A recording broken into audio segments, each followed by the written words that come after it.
Bonjour, bienvenue au CESA.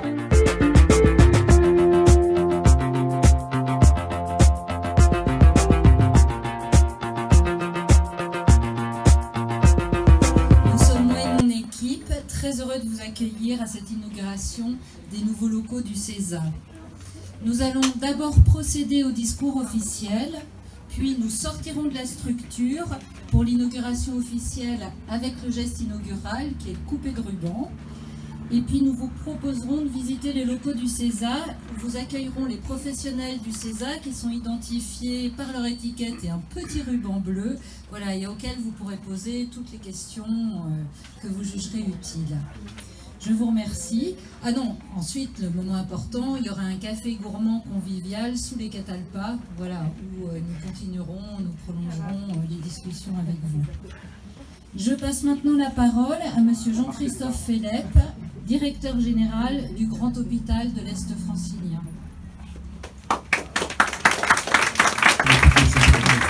En tout cas, c'est bien, c'est rare chez moi. Je suis très heureux de participer à l'inauguration de nos nouveaux locaux qui sont un peu la concrétisation d'années d'efforts et de prise en charge des professionnels que vous êtes. Donc j'ai commencé un peu vite, j'ai oublié de saluer le délégué territorial de l'agence de santé, les responsables de la Fondation des étudiants de France, les médecins, les non-médecins qui concourent au fonctionnement quotidien de notre structure. Voilà, je ne vais pas faire trop long parce que vous êtes beaucoup plus professionnels et beaucoup plus compétents que moi sur le sujet. Mais simplement, je voulais dire qu'au moment où, de manière un peu récurrente, on met en cause les réalisations du service public de manière générale et son efficacité, etc., etc., l'inauguration que nous faisons aujourd'hui montre à la fois l'investissement qu'on maintient dans des structures qui sont vraiment dédiées au bien-être général et à la prise en charge globale de la population, et donc ça c'est le service du public vraiment, et d'autre part la collaboration entre acteurs, et l'articulation entre acteurs. C'est pas l'hôpital qui décide de tout, la fondation des étudiants est là aussi, le centre de Nomoutier est bien sûr un acteur majeur dans l'articulation, les médecins, les non-médecins, tout ça pour aider, si j'ai bien compris votre cœur de projet, les adolescents qui sont en difficulté psychique, avec des consultations de repérage, des ateliers à CRTTP, si j'ai bien compris, qui assurent un suivi ambulatoire de jour, et puis aussi des thérapies familiales. Bref, une palette de prise en charge et d'outils qui, au quotidien, règle certainement et prévient aussi beaucoup de situations difficiles. Donc je voulais vous en remercier, c'est aussi la raison de ma présence. Je ne fais pas beaucoup d'inauguration, mais celle-là me paraissait importante. Donc merci de votre action, merci de votre collaboration, et je laisse des gens plus compétents que moi parler. Merci beaucoup. Directeur général de la Fondation Santé des étudiants de France. Bonjour à tous, monsieur le directeur général, madame la déléguée départementale, on dit comme ça. Mesdames et messieurs les professionnels du CESA et au-delà de Neufroutier et du GEF. Moi aussi je suis très heureux, c'est pas le niveau de compétence qui va augmenter forcément, mais en revanche je suis très heureux moi aussi de participer à cette inauguration de locaux, pas inauguration de service mais inauguration de locaux. Pour la fondation, et puis après je fais une petite entorse, je passerai une minute la parole à Alexandre Thiebaud, le directeur de Neufroutier, qui est le porteur de ce projet-là. Dans la fondation, c'est Alexandre Thiebaud et Neufroutier qui le portent. Pour la fondation, le CESA, on en est très fiers, c'est une réflexion que la fondation a depuis longtemps. Donc la fondation, pour ceux qui ne connaissent pas, c'est 2600 salariés, c'est 12 établissements de santé, bientôt un 13e en psychiatrie. C'est des prises en charge avec cette histoire particulière qu'on a avec l'éducation nationale, qui est le soin-études, donc avec cette dimension-là, qui se retrouve ici. Et donc dans ce travail-là d'hospitalisation, soins-études classique qu'on a, le CESA est un pôle, un outils, une expérience depuis longtemps sur laquelle on s'appuie pour développer de nouvelles offres, de nouvelles approches, plus en ambulatoire, comme on dit en ce moment, plus en amont, en détection, en prévention et en prise en charge précoce. Hein, l'un des enjeux principaux, c'est que les patients qu'on a chez nous, parce qu'effectivement la pathologie s'est chronicisée, eh bien on puisse les identifier, travailler avec eux en amont pour qu'effectivement leur parcours de soins et de vie soit le plus anticipé possible et effectivement donne les meilleurs résultats. Voilà, donc je m'arrêterai juste là pour dire que la Fondation au sens large est très fière de ce qui est fait à Neufmoutier, est très fière dans ce qui est fait à Neufmoutier, de ce qui est fait ici, et je donne la parole à Alexandre qui complète sur la partie Neufmoutier. Et la dynamique d'un service qui, de mon point de vue, on va dire Seine-et-Marnais, est au moins une double réussite, hein, même s'il y en a plusieurs. Mais la première, je pense, c'est d'avoir su dans une dynamique de projet de mutualisation de moyens entre le structure, et c'était dit par mon collègue monsieur Philippe pour le GEF, d'avoir justement entre des acteurs, on va dire, de la fonction publique et des acteurs d'établissements privés non lucratifs, avoir créé un dispositif pour le patient, pour l'usager, quand il arrive, de toute manière, je veux dire, peu importe la couleur de la blouse ou l'étiquette du statut, derrière, il a des professionnels de santé, du public, du privé non lucratif, et y compris l'éducation nationale pour une prise en charge qui, évidemment, aujourd'hui, après toutes ces années d'exercice, n'est plus à démontrer. Et puis la deuxième chose qui me paraît aussi essentielle, c'est dans ce, et encore une fois, c'était souligné par Vincent Beaugrand et par Monsieur Philippe, dans ces moments où effectivement les moyens en santé sont plutôt rares, cette mutualisation, elle permet justement d'avoir au cœur de la vie de nos populations en Seine-et-Marne, puisque le site historique avait été choisi, même si on s'est déplacé de quelques centaines de mètres, pour être justement au cœur des habitats et de la densité aussi de la population jeune et étudiante. On a réussi, je pense, effectivement, à amener nos pratiques là où sont les bassins de vie des populations qu'on a amené à prendre en charge. Et puis, l'articulation et la réussite, évidemment, elle tient du fait que le CESA, c'est une porte d'entrée, mais qui va vous permettre et qui nous permet derrière, justement, dans une filière construite sur la psychiatrie infanto-juvénile, de rediriger, justement, tous ces jeunes gens en fonction, évidemment, de leurs besoins, mais sur des structures telles que celle du CMPA de Neufmoutier ou celle des services du GEF de Jossigny. Donc, écoutez, longue vie à ces nouveaux locaux et à cette dynamique de service. Et évidemment, je tiens à saluer aussi la présence de l'ARS et d'Hélène Marie, puisque hier encore en bureau, on voyait toutes les difficultés qu'il peut y avoir dans la prise en charge justement et dans les moyens alloués à la psychiatrie, non pas forcément du fait de l'ARS, mais du fait de l'attractivité. Donc ce sont des éléments effectivement très encourageants pour la suite. Et puis, dernière évidemment personne que je tiens à saluer dans les équipes médicales, au-delà de à la fois le docteur Gérardon pour Neufmoutier, évidemment aussi le docteur Latinis que j'aperçois, qui est pour Jossigny, je crois, enfin, l'acteur fondamental dans la dynamique aussi de ce projet. Voilà, merci. Oh, la dernière, M. Damien Durand, directeur national des études de la Fondation Santé des étudiants de France. Merci. Merci. Oui, ça, moi je veux. C'est difficile, hein, le réglage des micros, c'est un métier. C'est ça. Non, c'est bien. L'éducation nationale a toujours un rôle d'équilibriste. Oui, on peut le dire comme ça. Bonjour, mesdames et messieurs, en vos grades et qualités, je vous passe la moitié de ton discours. La moitié de mon discours. Vous allez assister à quelque chose d'étonnant, c'est un pédagogue qui parle très brièvement. C'est inhabituel, mais c'est le protocole. Il y a deux raisons à cela. Bon, d'abord, je suis très heureux d'être parmi vous aujourd'hui pour inaugurer ces nouveaux locaux. J'ai commencé à les visiter, j'ai pris un peu d'avance. Et puis parce que j'inaugure aussi mes nouvelles fonctions, que j'ai prises il y a quelques semaines seulement, comme directeur national des études et de la pédagogie à la Fondation Santé des étudiants de France. C'est l'occasion pour moi de saluer Philippe Collin-Madan, mon prédécesseur que nombre d'entre vous devez connaître, qui est parti sur d'autres missions. Mais moi j'en ai rêvé dans d'autres académies où j'ai pu exercer, où ça n'existait pas.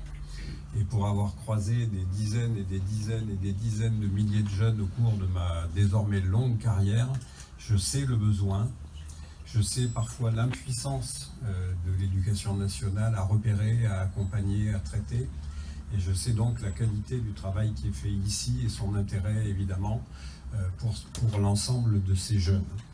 J'ai vu dans les documents qu'environ 2000 adolescents ont pu être accueillis au CESA. C'est évidemment énorme, quelle que soit l'issue de chacun de ces traitements, de ces prises en charge, dont on peut penser que dans l'ensemble, elles ont apporté du mieux, voire du bien pour ces jeunes. Mais je crois que c'est absolument essentiel et qu'il faudrait évidemment pouvoir démultiplier votre action. On verra, c'est un autre sujet, c'est un sujet qui est vaste. Pour aujourd'hui, en tout cas, nous voyons que les locaux, pour avoir fait la petite visite avant vous, mais je me joindrai tout à l'heure à la suite, sont adaptés évidemment à cet accueil. Ils sont apaisants, ils sont agréables, ils sont bien situés. Je crois que tout ça va contribuer à permettre d'amplifier et de poursuivre l'action que vous avez menée et pour laquelle, évidemment, je vous salue et je vous remercie. Et tout particulièrement, vous le comprendrez, les enseignants qui participent de cette action en lien avec la Fondation Santé, dont c'est vraiment le cœur de métier, la marque, la signature, c'est-à-dire le soin-étude. Merci. Voilà, bonjour. Donc moi je suis moins brillante que mes prédécesseurs et je vais me tenir un peu à mon papier. Le CESA a donc 2 parents, comme vous l'avez entendu précédemment, qui forment un couple moderne où chacun réside dans sa maison, voire plusieurs. Il s'agit du GEF, qui a plusieurs résidences, Lagny, Jossigny, Meaux, Coulommiers, et du CMPA, qui lui loge à Neufmoutier-en-Brie. Cette union a été bénie par la RH. De cette union est né le CESA, qui a vu le jour à Logne, sous la bénédiction de l'Éducation nationale, puis a grandi à Champs, à Les Newton, d'où il a été expulsé, lui permettant d'investir il y a moins d'1 an des locaux plus adaptés, réfléchis pour être au service des adolescents et des familles dont nous avons la charge. Le CESA a été construit pour répondre aux problèmes majeurs de santé publique et d'éducation nationale que sont les décrocheurs scolaires, parmi eux les phobiques scolaires en augmentation et qui constituent un véritable défi clinique et thérapeutique. Ces pathologies complexes sont souvent associées à d'autres symptômes cliniques, comme les addictions aux écrans, au cannabis, les scarifications, les tentatives de suicide, les troubles des conduites, les troubles anxieux et dépressifs. Ces pathologies complexes relèvent de facteurs intriqués, individuels, familiaux et sociaux. Elles représentent une clinique contemporaine et une véritable urgence thérapeutique.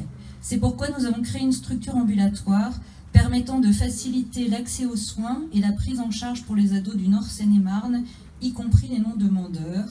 Et pour cela, nous avons 3 outils qui vous ont été brossés précédemment. Le premier, le pôle consultation-évaluation, où l'équipe pluridisciplinaire professionnelle de santé, c'est-à-dire psychiatre, psychologue, infirmier, assistante sociale, voilà, et les professeurs de l'éducation nationale rencontrent l'ado et sa famille, posent le diagnostic et initient le projet de soins articulé à celui des études avec un aménagement de la scolarité en tant que de besoin. Le deuxième outil du CESA, c'est le CATTP, qui permet la prise en charge de l'adolescent au sein de groupes thérapeutiques autour de médiations adaptées. Et le troisième, c'est la thérapie familiale. La thérapie familiale est destinée à promouvoir les compétences familiales autour de leur adolescent souffrant de troubles psychiques. Depuis sa création, le CESA a reçu plus de 2000 adolescents scolarisés sur 110 établissements scolaires. C'est vous dire le travail des enseignants qui se déplacent dans les établissements scolaires pour aménager les scolarités. Il permet dans 95% des cas de proposer un soin-étude individualisé, ainsi qu'un accompagnement à la parentalité et un lieu ressource pour les enseignants face à des adolescents porteurs de troubles psychiques. Le CESA s'inscrit donc dans un parcours de soins sur l'indication de psychiatres référents et dans ce lieu du parc de la Haute Maison, nous sommes très heureux de vous accueillir. Je vous l'ai brièvement décrit, mais ce déménagement a été une odyssée, une épopée qui n'aurait pu voir le jour sans toute une famille bienveillante, et c'est pour ça que je voudrais remercier d'abord nos directeurs, voilà, messieurs Jean-Christophe Fellep et Ollier du GEF, ainsi que messieurs Vincent Beaugrand et Alexandre Thiebaud pour la Fondation Santé Étudiants de France et le CMPA, de leur soutien indéfectible. Avec une mention spéciale à Madame Pascale Lesage pour les qualités humaines que voilà, je sous-estimais chez une directrice financière et qui a été extrêmement soutenante tout au long de ce déménagement. Mes collègues psychiatres, et notamment les collègues psychiatres chefs de service, et Dr Latinis Héritier pour le GEF et le Dr Nicolas Girardon pour le CMPA, pour leur implication et leur soutien, là aussi indéfectible dans ce projet. Les cadres de santé, Lydie Buissard, Gérard Cabarrus et Monsieur Le Desma pour leur disponibilité. Monsieur François Wepp, que je n'ai pas aperçu, qui est le coordinateur logistique du GEF, mais qui s'est engagé à mes côtés dès le début de cette aventure. Elle a aussi été extrêmement soutenant, ainsi que Madame Nazia Cassed, Monsieur Sébastien Simon, notre conducteur de travaux, qui nous a enchantés comme il a pu nous faire enrager par son sourire et sa tempérance, mais il y en avait bien besoin pour les psys que nous étions, hein. Parfois assez intolérant à la frustration. Monsieur Sylvain Douzami, l'homme qui sait tout faire. Monsieur Jérôme Daïdé, qui a toujours assuré la collaboration de l'éducation nationale dans ce projet. Les directeurs de communication, Pascal Gugliami pour le GEF et Marina Magnan pour le CMPA, qui nous ont permis de construire cet après-midi. Les pédiatres, les docteurs Chalvon et Gouraud pour leur bienveillance, de même que monsieur Costa, le docteur Costa que j'ai entreaperçu, qui devait d'abord communiquer, y a renoncé, mais nous fait le plaisir de sa présence et témoigne ainsi de l'intérêt des collègues somaticiens aussi pour les projets psychiatriques. Le docteur Irène Kaganski, qui a été notre superviseuse de thérapie familiale et qui nous a accompagnés là aussi dans nos mouvements. Voilà, je l'aperçois au fond, Irène, merci d'être là, qui a mis en place la thérapie familiale à l'Institut Mutualiste Montsouris et qui en plus nous a vraiment accompagnés voilà, au quotidien dans les affres du déménagement.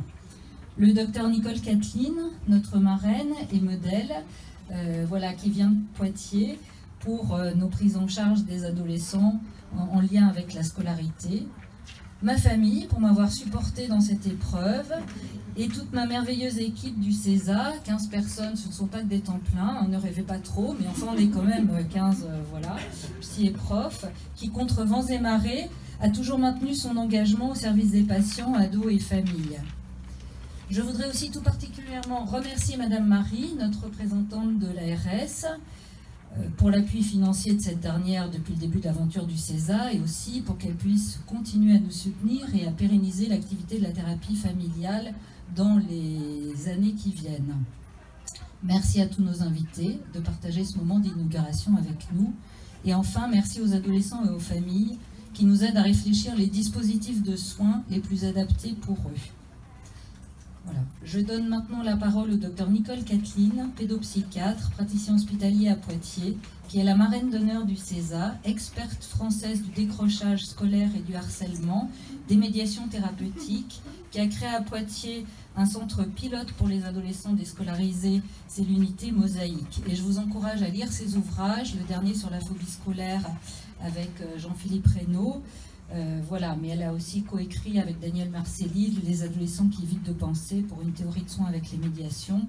Et puis un que sais-je qui est aussi très bien fait sur le harcèlement scolaire. Puis je crois qu'il y a un bouquin à venir, donc on sera attentif aussi à suivre son écriture. Voilà. Merci.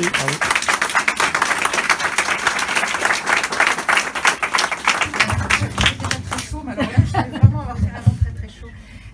Bonjour à tous, merci vraiment. Tu sais combien j'ai été touchée par cette attention. Et je t'avais même dit, c'est jour de grève aujourd'hui, mais s'il n'y a pas de train, je viendrai en voiture de Poitiers. Et je ferai l'aller-retour dans la journée parce que j'avais vraiment plaisir à venir avec vous partager ce moment. Voilà.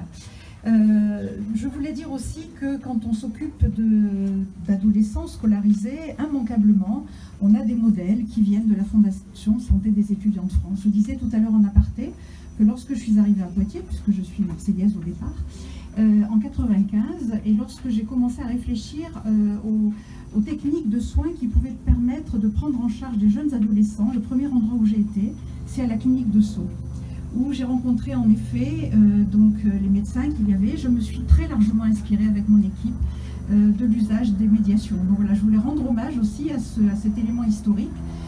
Dire aussi que je travaille bien sûr avec l'éducation nationale depuis près de 40 ans, avec des heures et des malheurs, c'est pas toujours simple. Que en effet les hôpitaux, nos collègues pédopsychiatres dans les hôpitaux commencent également à beaucoup développer des modèles un peu identiques, mais c'est vrai que ce partenariat ici est vraiment unique et c'est une chance folle vraiment pour vous d'avoir ce modèle-là, et on aimerait qu'il s'exporte. Alors, il y a 14 ans maintenant, j'avais créé donc une journées qui étaient dédiées à la rencontre des équipes qui fonctionnaient un petit peu sur ce modèle-là. Elles ont été interrompues pour des raisons administratives. Je pense qu'il faudrait les remettre au bout du jour parce que je trouve que votre modèle est un modèle tout à fait exportable, intéressant, qu'il faut faire connaître absolument. Voilà, et vous dire combien, à l'heure où je vais prendre ma retraite dans quelques mois, je suis très sensible à cette transmission finalement. Donc je vais filer la métaphore de la famille, puisque tu as parlé, etc. Donc les marraines, ce sont un peu des parents de remplacement, en cas de malheur, mais j'espère qu'il n'y en aura pas. Voilà, et donc c'est vrai que je suis très, très touchée de cette transmission que je peux faire. Et les marraines, enfin en tout cas dans les contes de fées, les gentilles marraines, ça fait des vœux, ça formule des vœux. Donc je formule vraiment des vœux de très très très longue vie et surtout de création et d'innovation. J'espère que vous allez continuer à créer, innover, à faire des choses encore plus formidables pour les adolescents et les familles. Et les thérapies familiales sont également très importantes. Je trouve que c'est un élément majeur vraiment. Alors sous le terme de thérapie, c'est pas forcément des thérapies réglées, ça peut être aussi des entretiens, mais l'accompagnement, la guidance parentale, dans cette époque où vraiment tout le monde est très perdu dans l'éducation, il y a de tels changements sociétaux, je pense que c'est très très important voilà, de pouvoir soutenir les familles. Et voilà, je trouve que votre structure est un vrai modèle de tout ça. Et je remercie vraiment toute l'équipe de m'avoir donné la possibilité de venir partager ce moment si particulier avec vous. Merci.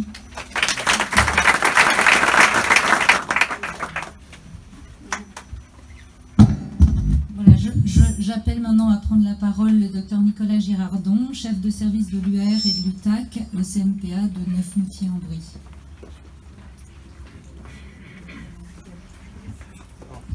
C'est pas facile de passer derrière Nicole. Non, merci d'ailleurs. C'est pas moi qui établis le c'est ce qu'on dit. Bon.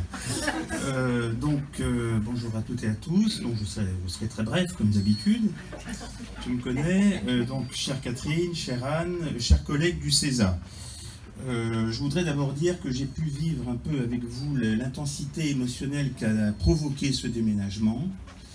Et si vous voulez savoir un peu plus ce qui se passe dans la tête de quelqu'un qui vit de manière un peu traumatique un déménagement, je vous propose d'aller voir le film Vice Versa, qui est une création Pixar, Walt Disney, qui est projeté d'ailleurs dans certains colloques internationaux, notamment par Peter Fonagy, c'est ce que m'a dit... voilà, et qui montre à quel point ça peut avoir des effets émotionnels sur l'attachement, etc., tout à fait redoutables. Voilà, donc allez voir Vice Versa. Mais bon, plus sérieusement, la petite fille dans Vice Versa, elle a une 12aine d'années. Le CESA est un peu plus âgé que ça, je crois. À peine 15 ans. Voilà, 15 ans. Et ça vous est arrivé à peu près au même âge. Bon. Donc, il faut savoir quand même que le CESA, c'est d'abord un bébé qui est le résultat d'une union légitime, enfin qui a quand même gagné en légitimité au fil des années, parce qu'une création publique-privée, ça va jamais de soi, on le sait, et ça nécessite toujours des efforts de collaboration. Donc, pour se respecter les uns les autres et pour aussi pouvoir mutualiser nos moyens. Mais ce que je voulais dire là, c'est qu'un bébé seul n'existe pas, comme dirait quelqu'un de célèbre. Et effectivement, le CESA seul peut-il exister? Le CMPA seul peut-il exister? Je ne crois pas. Hein, et on a toujours besoin, surtout quand on s'occupe d'adolescents dont, je dirais, les prises en charge sont toujours ténues. Hein, on ne sait jamais quand ça commence, on ne sait jamais quand ça va se terminer. Rien n'est prévisible, tout est imprévisible et très aléatoire. Et donc, on se dit forcément qu'une structure comme le CESA ne peut pas exister toute seule. Et on compte toujours, comme au CMPA, sur nos adresseurs, sur l'hôpital matriciel, on va dire. Alors les adresseurs, je ne vais pas tous les citer, mais c'est les CMP, les CMPP, les médecins libéraux, nos chers pédiatres qui travaillent pour hospitaliser très souvent en urgence ces adolescents, nos amis de la psychiatrie adulte qui hospitalisent tous les ans des dizaines d'adolescents dans des états de fragilité absolument évidents et qui nécessitent donc des hospitalisations en urgence. Et donc cette collaboration, eh bien, elle nécessite toujours d'être entretenue. Hein. Donc on parlait tout à l'heure de liens de partenariat. Je voudrais rajouter, moi, des liens fonctionnels forts qu'il faut toujours entretenir, améliorer, diversifier. Et d'ailleurs, là, on fête un peu une journée du patrimoine, d'une certaine façon. Donc moi, je te propose de pouvoir organiser un jour une journée du partenariat. Hein, tu sais que j'en ai le souhait, le désir pour travailler, pour approfondir justement notre travail en réseau qui est aussi important. Voilà, ben, écoute, je te souhaite, comme à toi, comme à toute ton équipe, une très longue vie.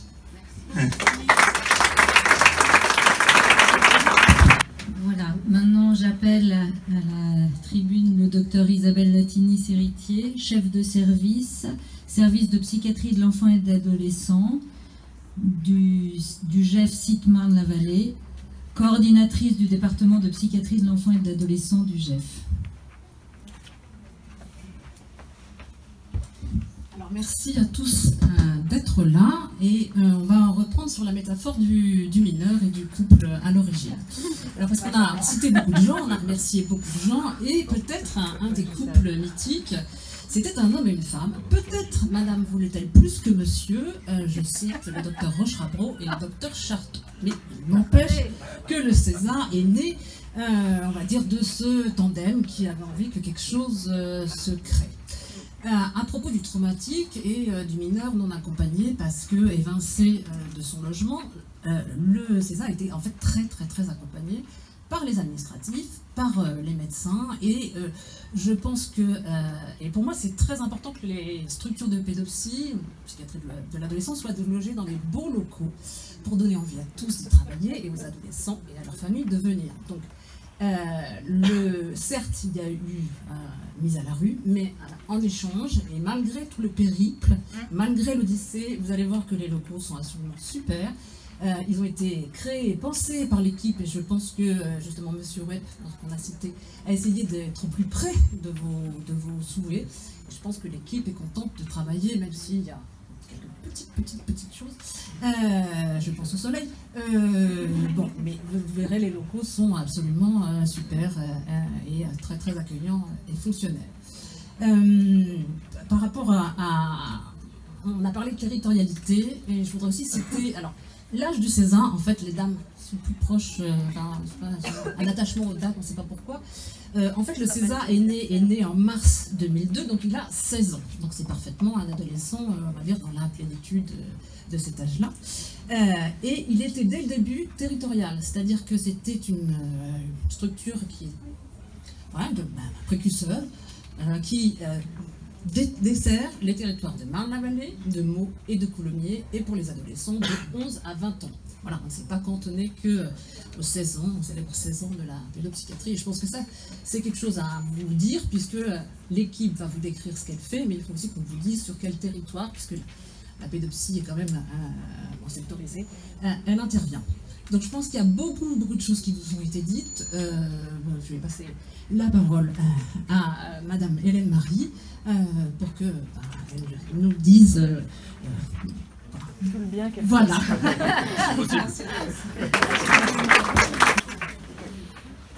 Bon, je vais donc clôturer, soyez rassurés. Je vais pas prendre trop de temps, mais quand même suffisamment pour dire vraiment tout le bien que l'ARS pense d'un dispositif comme le César, qui est très porteur de sens, à plusieurs titres. Alors vous en avez évoqué plein, j'en évoquerai juste deux, même si il y en a d'autres. Le premier, c'est effectivement que ce type de dispositif fait état d'un partenariat territorial pertinent. Le GEF et le CMPA sur tout le nord de la Seine-et-Marne coopèrent, et ce sont ces réussites qui viennent prouver la pertinence de cette coopération au service de la population du territoire. Donc ça, c'est un premier point, je pense, qui est vraiment essentiel. Et comme vous l'avez dit, docteur, vous avez été précurseur, puisque aujourd'hui on ne parle plus que de territorialité, mais ce n'était pas forcément aussi présent il y a encore quelques années. En tout cas en 2002, je ne pense pas.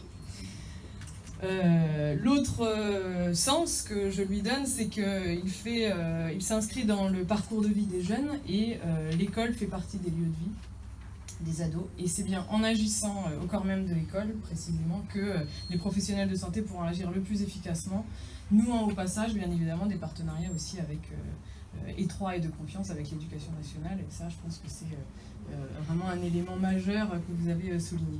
Et donc c'est aussi notamment pour ces raisons que la délégation départementale de l'ARS en Seine-et-Marne soutient cette initiative de longue date et se réjouit que son déménagement dans les meilleures conditions ait pu se tenir.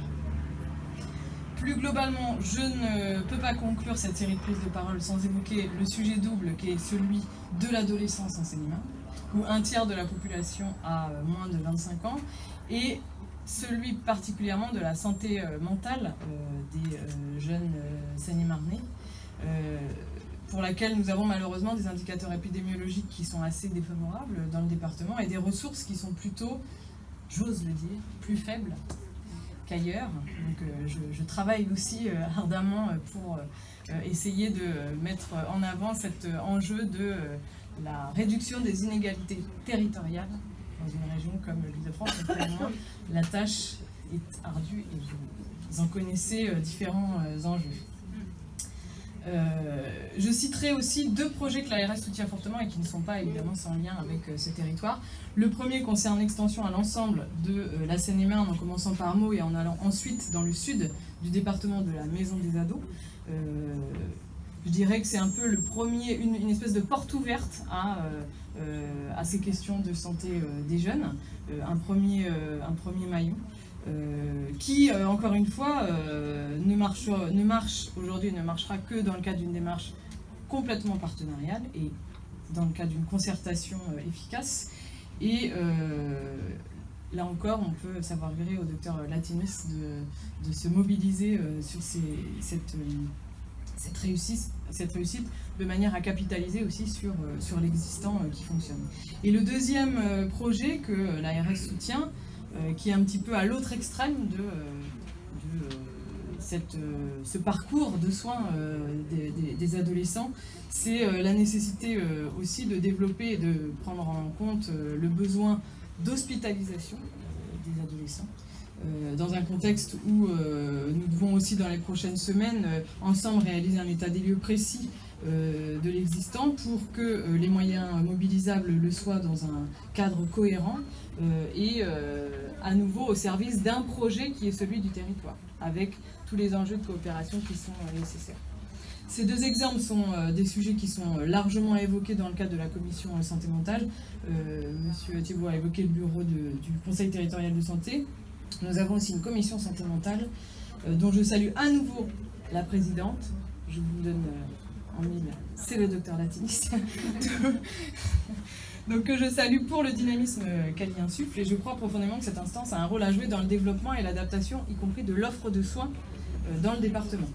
Avec une vraie difficulté, je pense qu'il ne faut pas non plus taire les difficultés, ça a été un petit peu évoqué dans le département, une difficulté qui est liée à la démographie médicale, on parle des ressources, mais aussi à la difficulté à les obtenir, bien qu'elles soient, bien que les crédits soient disponibles. Sur le volet de la psychiatrie particulièrement, je pense que ça c'est une vraie difficulté, avec un nombre de postes vacants assez important, et qui rend du coup ces vacances de postes et cette difficulté, le montage de projets innovants, parfois difficile. Pourtant, il me semble que c'est bien des nouveaux projets comme celui-là qu'il faut pouvoir porter, parce qu'ils sont, à mon avis, essentiels pour faire venir des médecins, pour attirer des médecins, des professionnels de santé. Ils doivent permettre d'apporter des réponses dans tous les territoires, au sein de l'hôpital, mais plus encore dans le milieu ordinaire, puisque c'est aussi l'éducation de la réponse sur nos territoires sont les bienvenus. L'ARS, et notamment l'ARS en Seine-et-Marne, continuera à se mobiliser sur les questions de santé mentale qui nécessitent des réponses multiples. Les institutions comme le GEF et le CMPA assument particulièrement bien leur mission quand elles se mobilisent ensemble sur les projets les plus spécifiques.